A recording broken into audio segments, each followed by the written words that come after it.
We currently have 11 offices worldwide. I run the China offices, so we have Shanghai, Beijing, and Hong Kong. If you have the opportunity to work with us, we also have a very strong Paris office. And so with this setup and with the closeness of our offices, we have offered several very interesting solutions for clients where they interact with our Paris office here locally, but then the work is actually done for the China market by the Chinese team. Okay, I lied about one slide. I gotta do 2 slides for company intro. So we belong to Blue Focus. And why that's important is because Blue Focus is, I guess you could think about them as the WPP of China. They are the biggest communication group grown indigenously.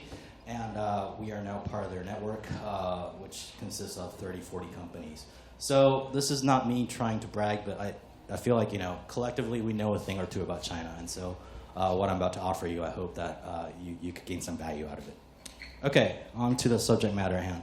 Mobile internet usage. So today we're here to talk about mobile, and let's talk about some numbers. This is 2016. Currently we're looking at about 630 million people worldwide, not worldwide, in China for mobile internet usage. So why is that important? Let's look at the next couple of key numbers. So this is top social platforms by monthly active users. I'll go from topmost to the number 5. So it's QQ, it's Qzone, it's WeChat, it's Baidu Tieba, Sina Weibo, and then YY. Okay, so you might think, wow, okay, there's all this talk about WeChat, and so what's this with QQ and Qzone? Just show of hands, who has WeChat on their phone? I'm very impressed. You're at China Connect, and y'all have WeChat. This is very good. All right, so for all intents and purposes, though, I would argue that you still only have to pay most of your attention to WeChat and Sina Weibo. Now you could say, well, why? Looks like QQ is such a gold mine with all these users. Okay, well, first of all, if you look at that 630 million number I told you, 95% of mobile users are on WeChat.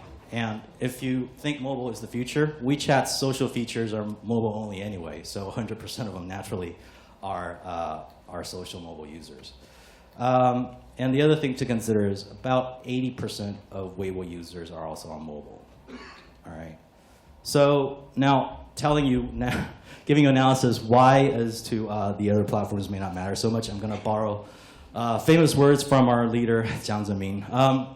Do you guys all know the story? Or I'll tell you real quick. It's tangential, but I'll tell you. So this is when he was still in power, and a Hong Kong reporter asked him if he, more or less influenced the Hong Kong elections. And so what he said to the reporter was like, look, you're too young, you're too simple, and you're sometimes naive. And this has become like the meme of the century in China. So we use this sticker to this very day, even though it's been years. And so in our WeChats, we all have this installed. And then whenever someone says something that fits the occasion, we can't wait to get it out. Right? So this is another occasion where I couldn't wait to apply this because I thought it was actually quite perfect. So out of these platforms, I argue that those two are too young. The audience on those platforms are too young, and their expectations for the content on those platforms are also from a very young-spirited type mindset. So it's really hard to market to them that way. As far as marketing mechanisms, I would say that the biggest communication tool in China, QQ, really doesn't offer the rich set of tools that WeChat and Weibo offer you. So as marketers, it's too simple. And Tieba is like this wild west of information where you could post anything and everything. So I think consumer expectation of that platform is that the information is not 100% reliable. It's just not trustworthy enough for you to establish a brand to be taken seriously. So that's why we're down to WeChat and Weibo. Now, numbers are just numbers unless we put some analysis behind it. So let's look at another comparison here.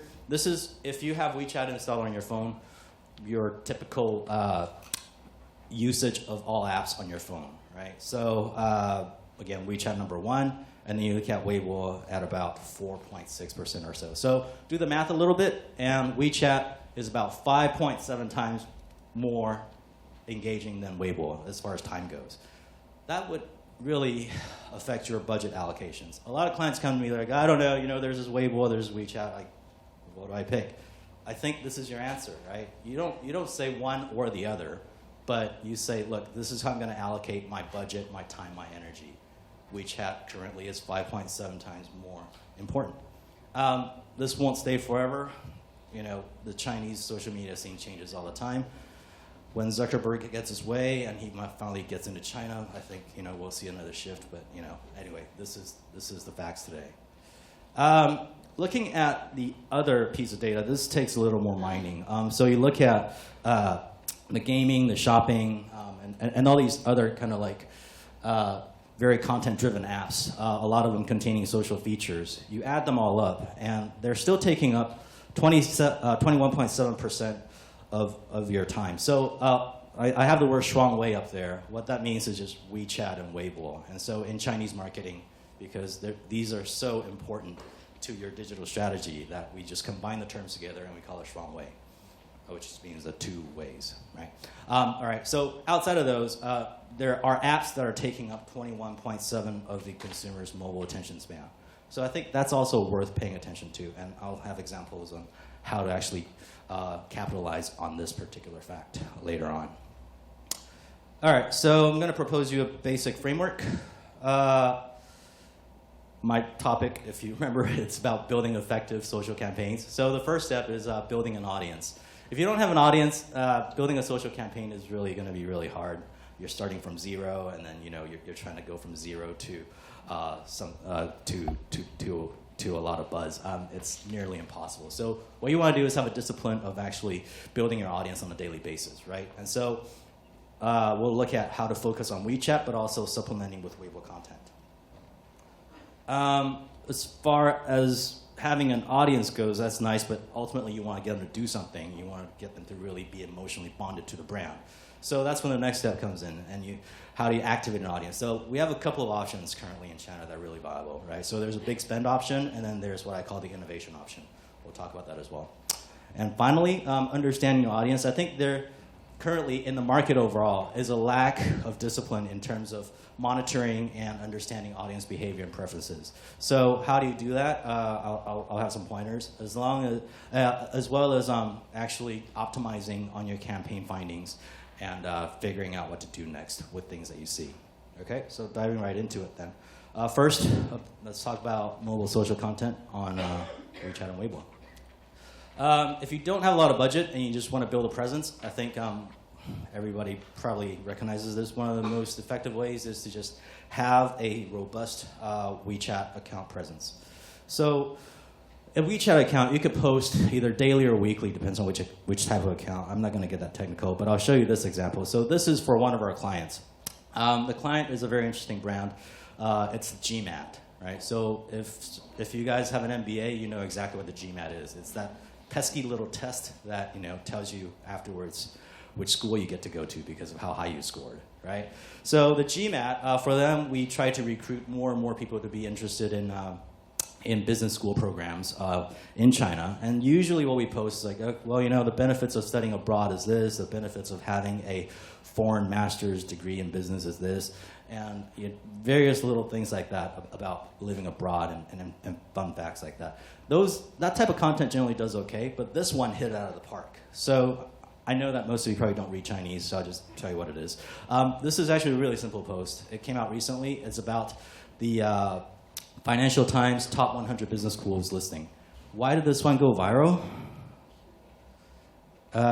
It's because in this list, instead of Harvard, INSEAD, which is located right here in Paris, was number one.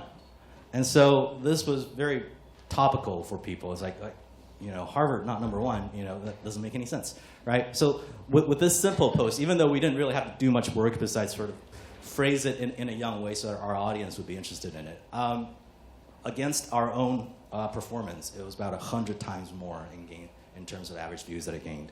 And then upon analysis, we found that 90% of the views came through sharing. So just by tweaking your topics a little bit and finding the really shiny topical points that people could pass around, you could really boost your performance even with just your daily content, right? So I wish my team could do this every day, right? Instead of me saying, oh, this particular one was 100 times more, I wish everyone was like this so that there's nothing that really spikes. But again, it takes practice and it takes observation as to why things happen. So on to Weibo content. Like I said, spend more time, more energy, more money on WeChat in generating content. But currently, you can't drop Weibo. It's still one of the things that actually takes up a lot of consumer attention span. Okay, so what do you do on Weibo? I thought about how to present this to you guys. So I thought, well, let's go to like one of the de facto standards in Weibo post quality in China, and that's Durex, the brand. Yeah, I said it, Durex. You know what it is. All right. So Durex. This particular post I want to show you is more or less an average post, right? I mean, these guys are very creative. That's why they're seen as like the Weibo gold standard to chase.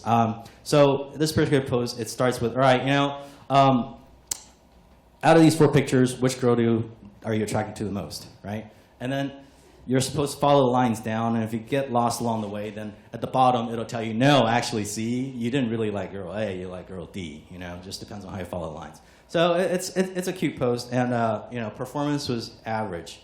Now, why was that average? Because they had this other post for Earth Day. They had this 81 positions, right? And why is it for Earth Day? Because they said, well, you're turning out the lights for 1 hour, so you get to try a lot of stuff.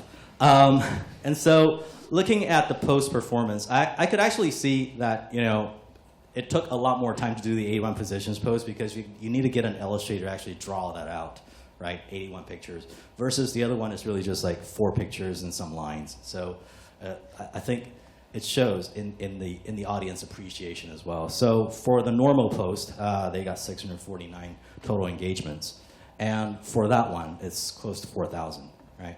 So a lot of people think, well, Weibo is so dormant now, or engagement is so low. I think if you put time and creativity into your content, there is still an opportunity to excite and engage your audience, right? And so even benchmarking you against yourself, I think a lot of times you could say, if I inject a little bit more creativity and care into this next piece of content, a lot more could be done in terms of gaining that emotional bond with my audience. Okay, so let's talk about times when you do have money, right? I mean, most of the times we're like, don't have budget, got to be efficient. But sometimes you come across a big bucket of cash that you want to dump into China. What do you do? Currently, the fashionable thing to do is go with your WeChat Moments ads, right? So what is a WeChat Moments ad? Basically, a WeChat Moments ad is within a person's personal timeline where most of the time only friends' posts appear. You get to be the only brand in that timeline that appears. Right? It's very powerful because you're like, okay, reading about Tom and his cat, and then how Josie just had a baby and things like that. It's like, boom, this ad hits you, right? Okay, and so as I was frantically trying to finish this deck, I looked into my moments, and then yes, I found one. So this is a very recent example that came at me just a few days ago. So it's for Li-Ning running shoes, right? And this is basically the gateway into it. So I'll give you kind of an analysis of all this afterwards, but for now I just want to show you the flow, right? So this appeared in my timeline.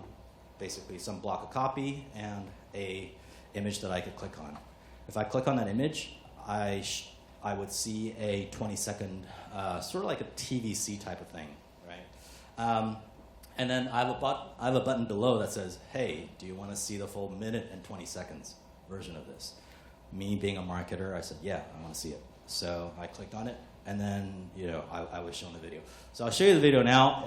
It's got some Chinese language in it, but I think it's physical enough where you could get 90% of what they're doing.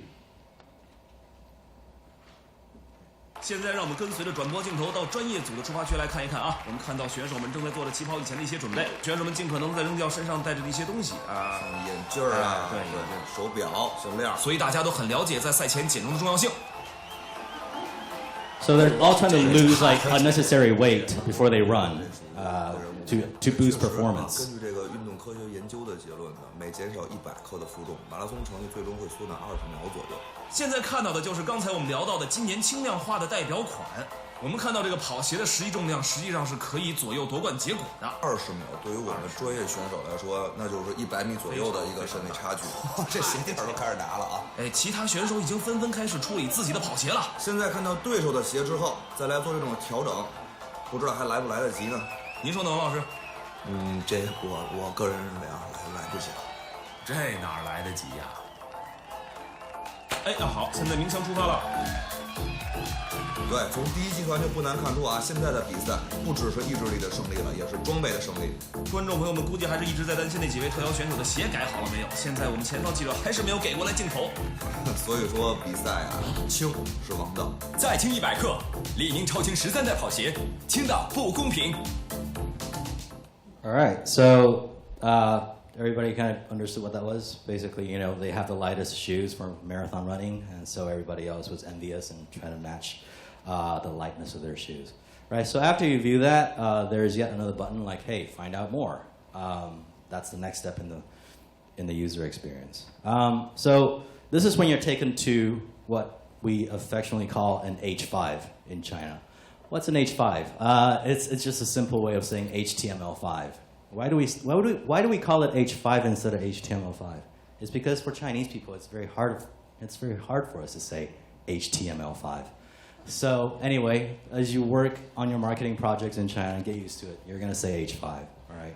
Don't get all like uppity about keeping it real and saying HTML5 because it's H5. All right. So when I clicked over, there's this roadblock, and it's jarring. So I'll talk about this later. But anyway, for now, this is their implementation, right? You click over, there's this roadblock, and then unless you hit the little X, you're watching that minute 20 video all over again. Okay, and so anyway, I X'd out of that, and then this is the user experience that followed.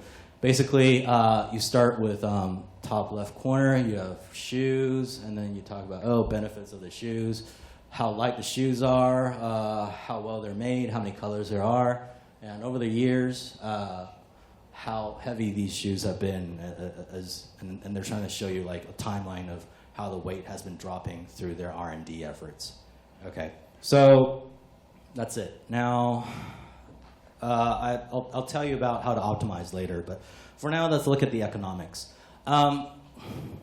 When you're doing like huge media spends like this, and you're essentially throwing your stuff into the consumer's attention span, there's one rule, and it's that there's no free lunch. All right, you don't get your WeChat Moments ad for cheap, right? At the same time, are you going to get some effectiveness? Yes, you are. It doesn't matter how crappy your creative execution is. If you spend $1 million US, you're going to get 20,000 fans. It's just how it is, right? It's just people are silly enough. Okay, I didn't like creative much, but I saw it, so I'm going to like the brand, right? But if you do your creative right, you could probably lower that cost per acquisition. I can't say that's the lowest CPA I've seen in the world, but that's a reality, right? If you want to throw money at it and make sure that you don't bomb and get something out of it, this still is a pretty good way to spend your $1 million, okay? Okay, so because this is becoming more and more of an issue for marketers, I felt like it's necessary for me to talk about it today, which is things that I think that are best practices for these. Some of it is intuitive, some of it I think would be a bit surprising. Okay, so when you pump this thing into someone's Moments timeline, what you want is for them to click into it, right? No matter what, you don't want them to just read it and pass it over. You want them to get into it. This is the gateway into the rest of your user journey, right? So your copy has to be short, snappy taglines. Going back to old school advertising, where that one line really catches you, right? And your visual has to match it so that people will think, oh yeah, that looks really interesting. I want to find out more.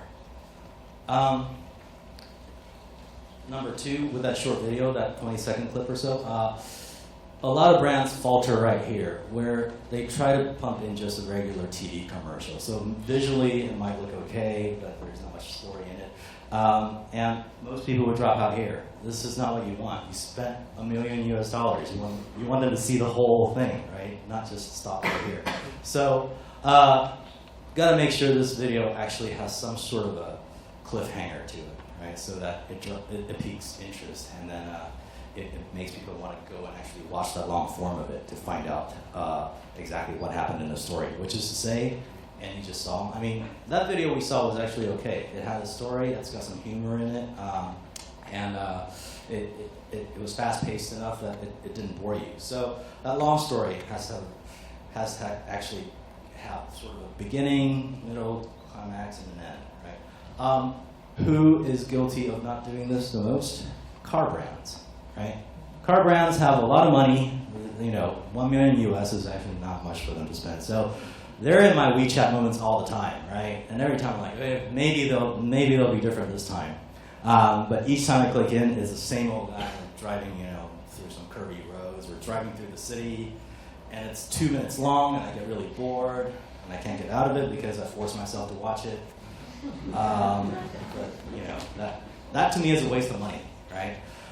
So after you watch this, like I said, there's this find out more thing into the H5, right? So the mistake that Li Ning made here, I think, is that they made it confusing so that when you get in, you're like, I don't understand this homepage. And then because you don't understand, half the time you want to drop out. So I highly recommend against roadblocks. I mean, this goes back to like Web 1.0 days where you don't do roadblocks in your mini site, you know. But again, they did it here, and that's one place where they could optimize. All right, so after that, I think they made the next mistake, and they made their HTML5 pages or mini site into a brochure. So, coining the words from Simon Kemp, who is my colleague in Singapore, you don't want to just get impressions, you want to make an impression, right? And the HTML5 is where you get that, right? In this whole user experience, this is the payoff. This is where you actually deliver that emotional interaction with your audience that you spend so much money to acquire, right? So, I mean, you could all brainstorm a bit, but I think, to me, in this instance, for this H5, I would have made probably some game about, you know, chopping up shoes or losing weight for my run, or taking off clothes so that I could run faster. Just some little game like that where it actually makes it more relevant to what I had already seen, right? Okay, so does that make sense? Yeah? Because we're now going to get interactive, okay? This is a workshop of sorts, right? And so I want you to walk away feeling like you learned something and you got some value out of it. So you all claim you have WeChat. I recommend opening up your moments and get ready to post this next slide, okay? And you could do it either in short video form if you're a WeChat expert, or you could at least post a picture. You guys ready? Yeah? I take that as a yes. Okay, I'm going to brainwash you. All right? So you're going to repeat after me. Okay? We're going to say, the H5 is not a brochure. The H5 is not a brochure. One last time. The H5 is not a brochure. Okay, I don't want to see any more brochure H5s coming out of anyone here. I'll be watching. Thank you for your participation.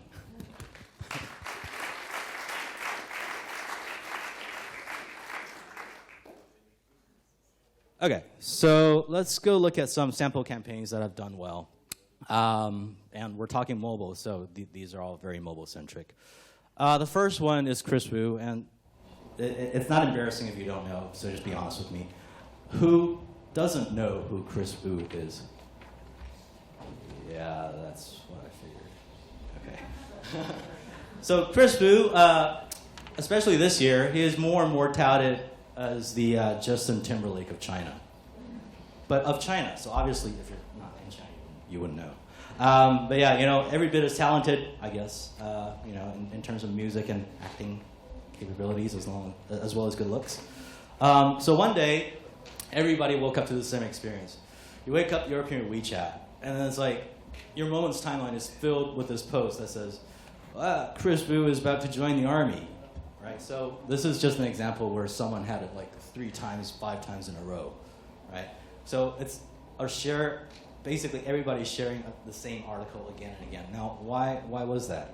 So the article looked like this, and it came from Tencent News, where the title just says, "The fans are all crying because Chris has shaved his head, probably in preparation to join the army," right? And you see Chris with, a shaved head under a baseball cap. And then as you're about to read the article, something happens.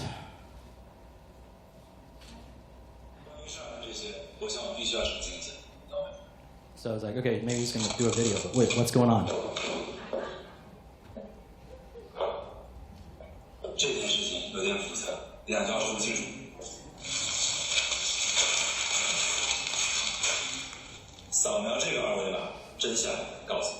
So I'll just do a quick translation. Basically, he said, "Hey, about the above, I have a lot of explanation to do." And then he jumps out of the frame and he says, "It's actually quite complicated, so let's not read this article anymore." So he tore it down. He says, "If you want to find out more, then scan this QR code." When you scan the QR code, then it takes you to a mobile game that involved. It's like a first-person shooter, and basically, Chris has been featured as a character in the game. This basically is a big ad for driving traffic to that game, right? So why did this work so well? It's really just that one moment of delight, right? When you have like someone in a frame of video, like, oh, it's just another article, whatever, and then he jumps out, and because he's famous anyway, and then this whole thing has never been seen before. So it doesn't matter if you're in marketing or not.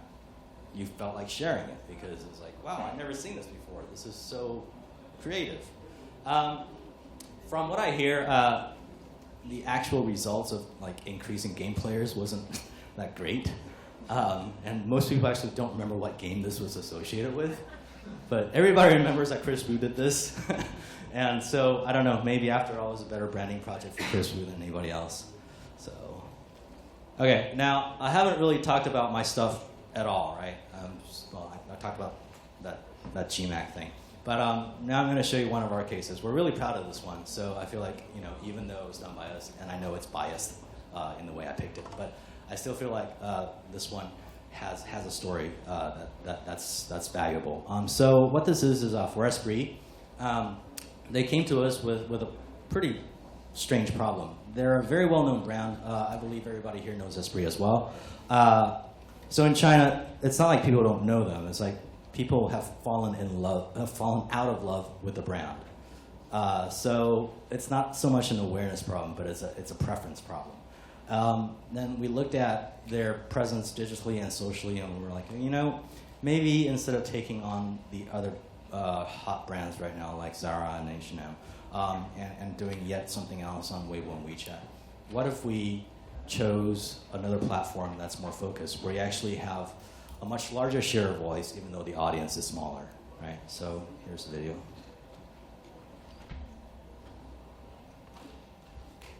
Media in China is constantly filled with images of Chinese women looking perfect, leading to increased insecurity amongst female consumers. More and more young women are resorting to desperate measures, even cosmetic surgery, in order to achieve the perfect appearance. To encourage women in China to embrace their individual true self and restore the belief in girls that they are already perfect the way they are, Esprit decided to challenge their concept of perfection. Introducing the Imperfect, I'm Perfect campaign. Where did we start? Right with their perfect images.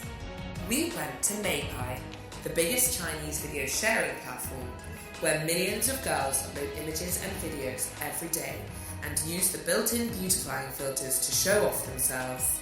We invited Ning Chan, the famous Chinese actress, to lead a makeup removal challenge with a simple way to record a video that shows our girls first with a full face of makeup and then without. After Ning shared the first of these innovative clips, 70 beauty bloggers followed her to do the same. This was just the start. The response from Meipai users was staggering. Soon it earned over 83 million views and 1.2 million likes. Most impressively, the media value generated was 3.6 times more than a conventional media buy. This is the first time for having so many imperfect images on Meipai, a video platform known for retouching, truly redefining perfection to be I'm perfect. Through this movement, This spree not only increased its brand affinity with young consumers, they empowered a whole generation of women to rethink perfection as well. 不完美的完美。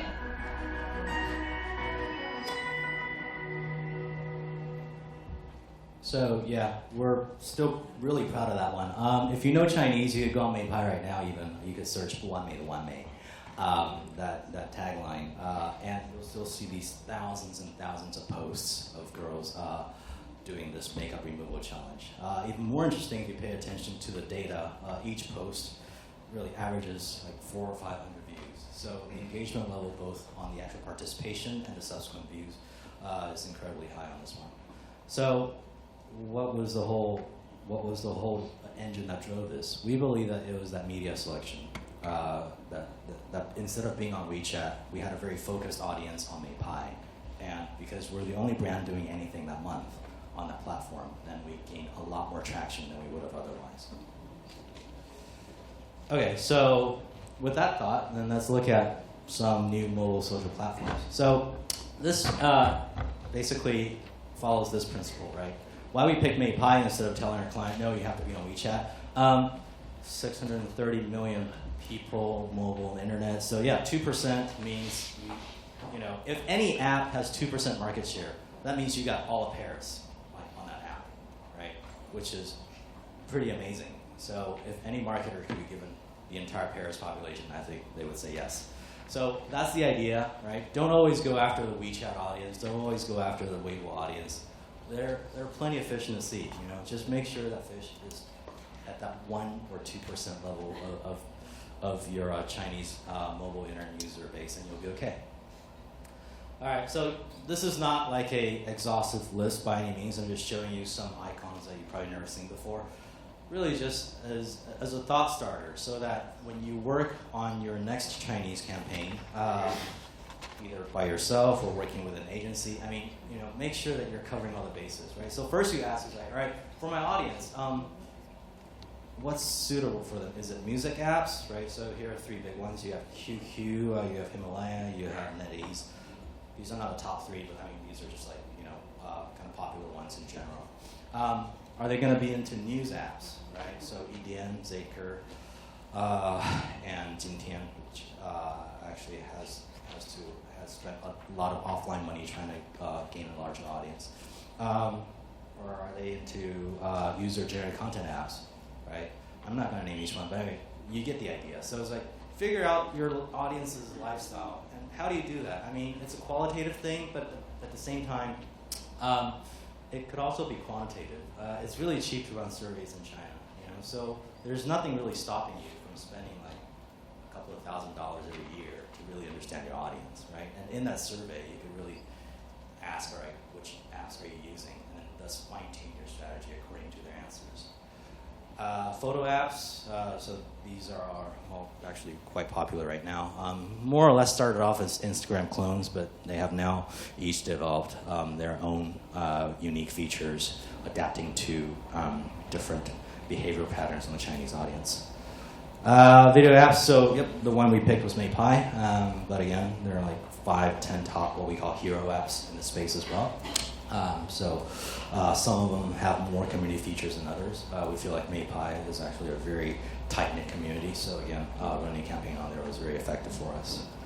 Okay, so overall, how do you pick a platform? And so this is the framework that I propose. First, you want to select one that's relevant to your brand. So there are some platforms that are too young. There are some platforms that have too much gossip. There are some platforms that are too highbrow. You have to understand your brand first and then say, all right, qualitatively, these are the only ones I would consider. And then you do a mathematical thing where it's like, okay, let's try to go after the ones with the largest user base within that category. And then you look for engagement levels, because yes, you might have a large user base, but if you got no one engaging, it's rather pointless. Take, for instance, the case of Qzone, right? Qzone, you have a large user base, but they just don't engage with brands. So most of the time, step 3 will knock that platform out of contention, right? And step 4, this is actually pretty important. economically, you have to know that the platform is still growing and not shrinking. Right? So if someone came to you right now and tried to sell you a campaign on Reddit, run as fast as you can away from that person, right? Because that platform, for intents and purposes, is stopping, right? So anything with a negative growth momentum year over year is a red flag, and probably should be eliminated from your selection. Okay. All right. So finally, a little bit about maximizing the effectiveness of your campaigns. This is like a really easy one. So remember when I said, hey, spend more time and more money on WeChat? So you actually don't have to spend money sometimes. All you have to do is optimize. What I mean by this is, you can grow your audience base just with what you have. One really good example is my team working with Beats last year. Beats by Dre the headsets. And so one thing we noticed is like, hey, we do all this stuff for you on WeChat, and we talk about how important WeChat is, but how come the WeChat QR code is not on any of the Chinese packaging?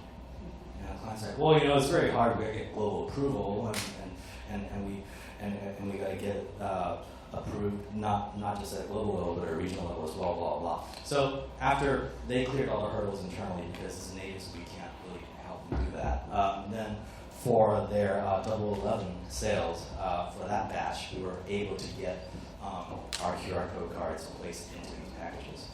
And overnight, I wouldn't say overnight, I think it was over the course of a week, we doubled our audience size, right? Just with that simple move. So really, you could do a lot with using what you have already, right? It didn't really cost that much money to put an extra card into the packaging, but as far as for our program goes, for our audience acquisition goes, that went a long way. So a lot of times, brands do this integrated campaign thing where it's not just online, but it's offline as well, and they sometimes even have enough money where they're buying Subway light boxes. One of the things that drives me nuts about Subway Lightbox ads is that a lot of agencies have included QR codes into these posters, but then they forgot to take into account the distance of the light box from the actual passenger waiting for the subway. So even when you try to scan the QR code, it's too far from you. You can't, for the life of you, get it to scan. So it's wasted, right? I've had this happen many times. I'm like, oh, that looks interesting, and it just fails to scan. So the principle is really simple with this one, right? Is your QR code first integrated with your other communications that you already own? And is it big enough? All right. So make sure that wherever you place it, it's actually usable for people trying to scan it. Okay. So looking at your data, and I call this "What is your audience really saying?" I'm not saying a qualitative analysis of things that they post on your social media profile. I'm saying what are they telling you through their behavioral data, right? So this was an interesting case for us. For a certain client, each month we would look at their net fan growth rate, right? So this is fans added minus fans lost, right? So April, okay, 6,000 growth, good. May, 5,000. June, 8,000.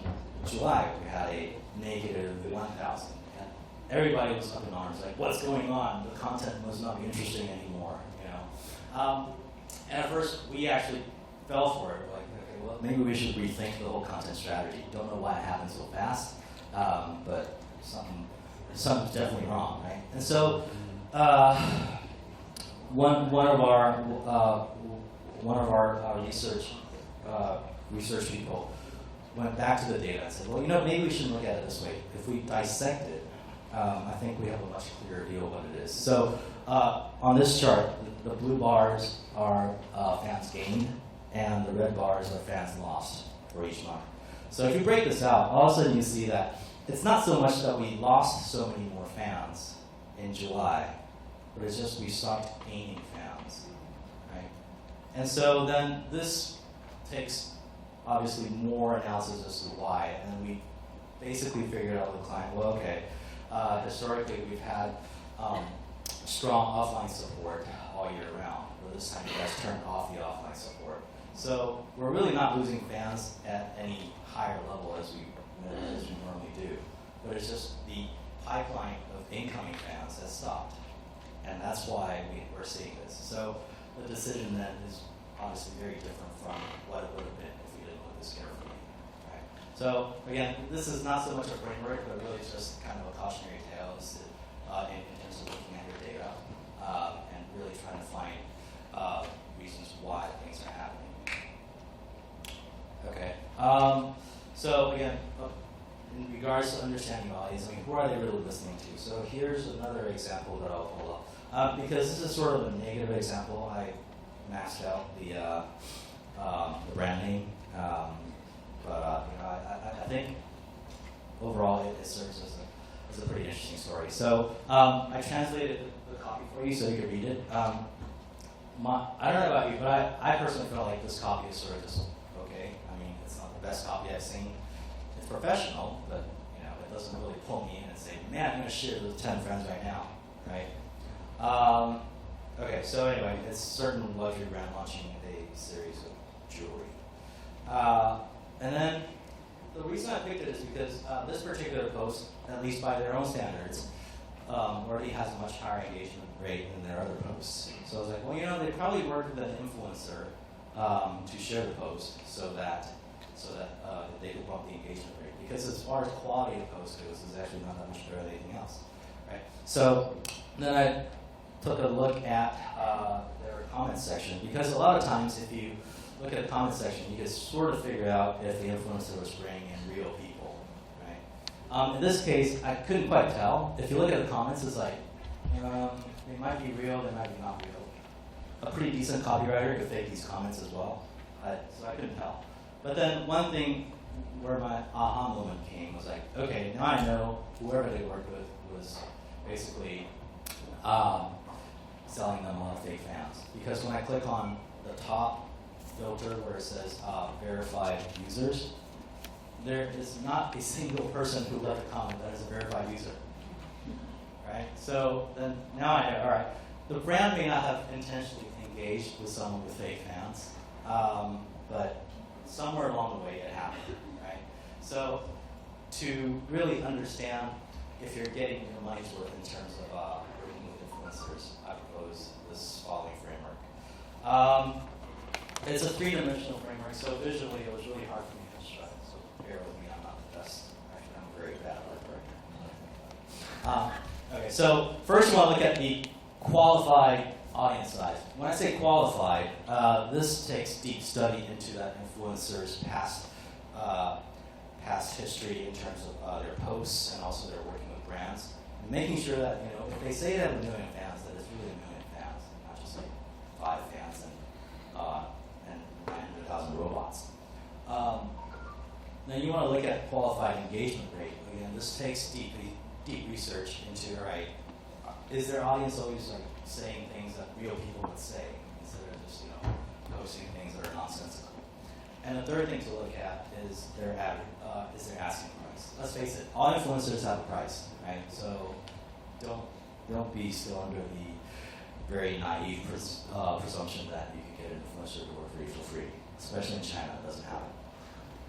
All right, so let's use this three-dimensional grid. Let's give it a whirl. So I drew those extra lines to make it look a bit more three-dimensional.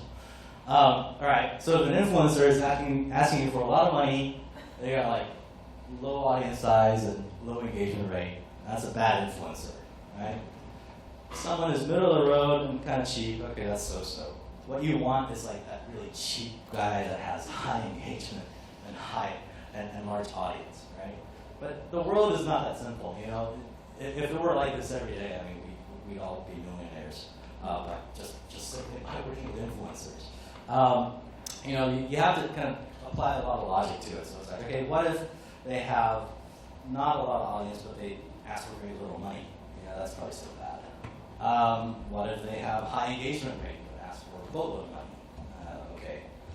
Or, maybe they have large audience size, but engagement rate is just so-so, then maybe that's still a pretty good deal, right? So again, not entirely a objective way to look at it. You still have to put your own expertise and your own analysis of the market into it, but at least this gives you a system on how to evaluate things that are coming your way, right? Let's say you have 20 influencers, you put them on this grid, and then you can kind of basically make a decision like who to eliminate.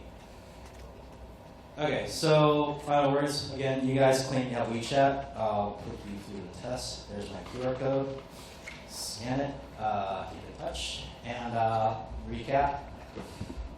Build an audience first, right? Activate them. If you have money, you know, I think the WeChat mode is a great thing, but you gotta have money, right? It's just one of those things. So if you don't, then you have to pick that innovation option. And as you do these campaigns and as you work with your own presence, make sure you're understanding your audience so that in the future, when you're trying to run more innovative type campaigns, then you have a lot more ammunition in hand. Okay? All right, and if you don't know how to scan my QR code on WeChat, you can still email me. Thank you.